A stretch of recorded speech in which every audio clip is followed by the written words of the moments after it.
So I'll be denoting X as your daughter and then Y as the parent.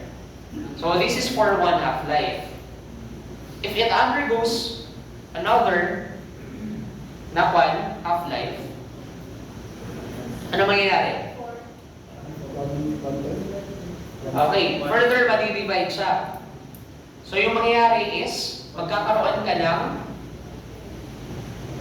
so di ba dito, ito yung kwan mo yung daughter, so di mo na kayo lang hatiin.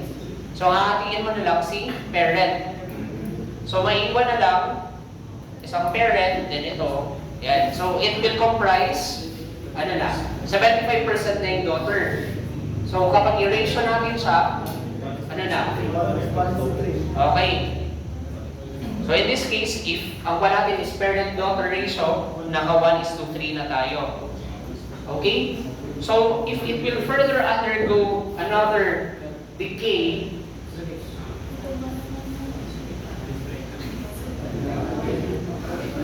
di ba X na to sa lahat? Then ito yung Y. So yung Y, madi-divide pa siya further. Ma-half pa siya.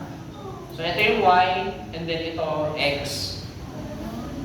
So what happens here? Ayun. So 1:7 na siya. 1, 2, 3. Ay, sorry. 1, 2, 3, 4, 5, 6, 7. Okay?